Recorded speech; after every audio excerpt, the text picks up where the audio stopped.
So Season 2 of Mashle is confirmed for January 2024. I was a little worried that they were going to announce this for a fall release date of this year, and I thought to myself, there's no way that they would have enough time to properly produce another 12 episodes if they do it that soon. But winter sounds like a good idea in my opinion, and this was one hell of a finish for Season 1.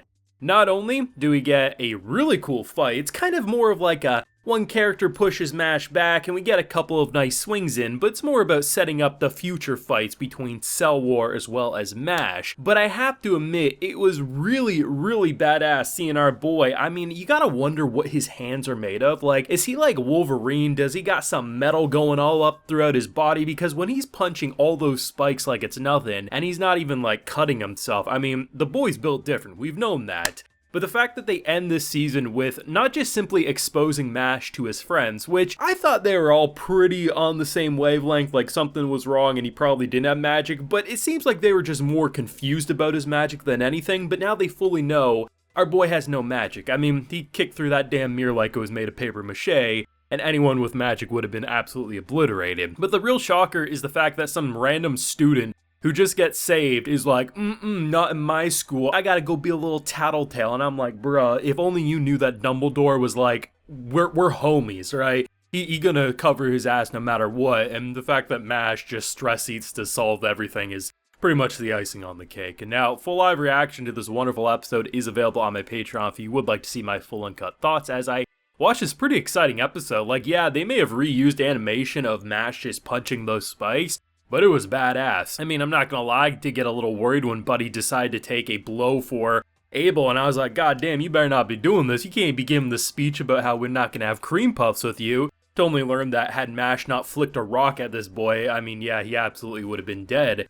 And it's nice because we're getting some real clarity of what makes Mash tick, more so than just you touched his cream puff, because that look he gave after seeing him basically bleeding out after he gives the handkerchief, I mean, he was pissed. He was like, this scumbag needs to be hurt. And I like the fact that if you rewind 4 or 5 episodes back, especially when we were focusing on Dot, I mean, Mash was ready to kill a fool when he thought his cream puff was destroyed, only to see that it was okay. And then this episode, we start with the celebration party, big ass stack of cream puffs, and I guess maybe it's partially due to the fact that Mash, because he sneezed and the cream puffs went over him, so when he flicks the cream puffs off, it's not really considered disrespect because Mash kind of was the reason it happened in the first place, but the fact that what truly ticks him off is when he sees someone that he started to care for, another friend at the end of the day, hurt, and that's when, I mean, the gloves came off, and literally he was doing quite well. And had Abel not done something in that moment, I think it would have just been a standstill. Not thinking like Mash would have died or anything,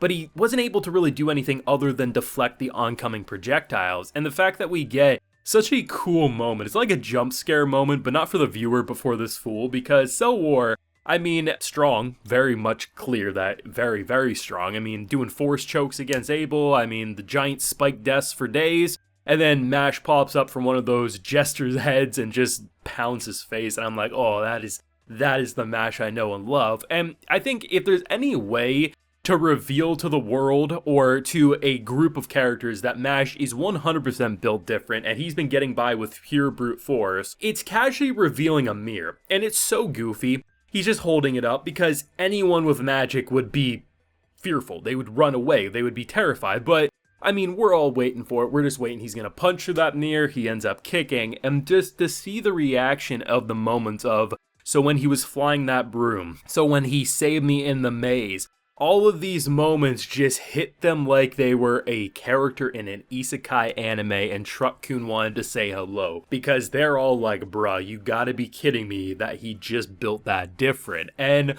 honestly, I love it, man. His lying face is gold. Him being like, no, I've magic, no, please stop. And I'm just like, oh, Mash, you adorable cinnamon roll. The number of times, you know, you look at him and you say, you may not like it, but this is what peak masculinity actually looks like as he's in his chibi adorable form.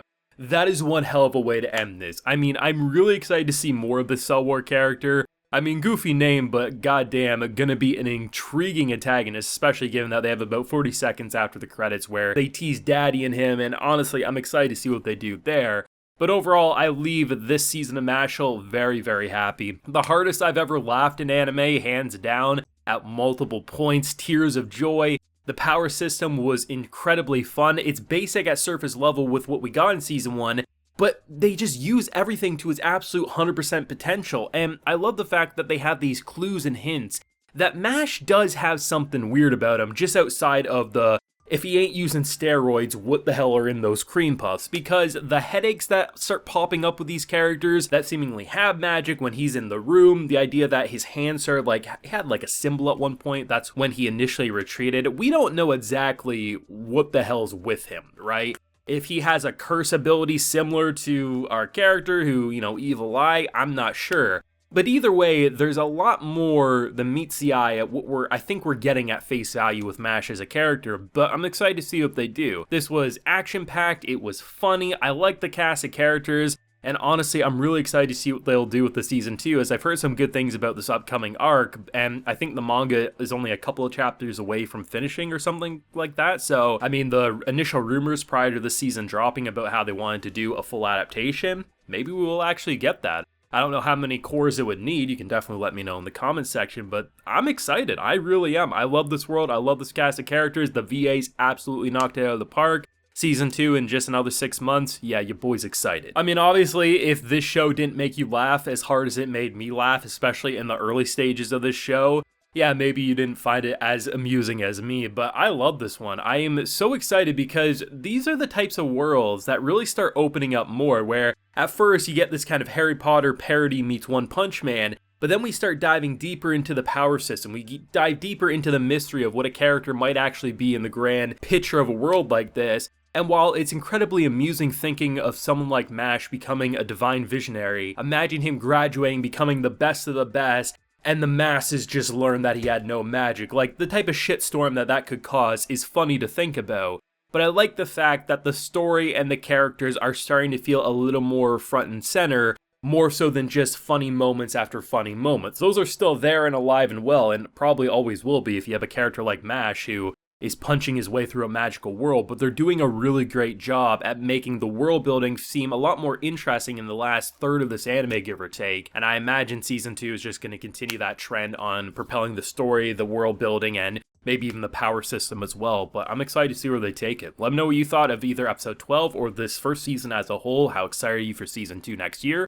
Let me know down in the comment section below. Leave a like if you enjoyed, subscribe if you're new around here, of course ring that bell so you can get notified when I upload more videos to the channel, and hey, as I mentioned, full live reactions to either episode 12 or any of the previous episodes are available on my Patreon if you're interested, and while you're there you can also get a video shout out. So today we have Tip, Slippers, Steelwater, Trannugan, Trekker, and username MK. So I appreciate the support everyone, please take care and have a good one.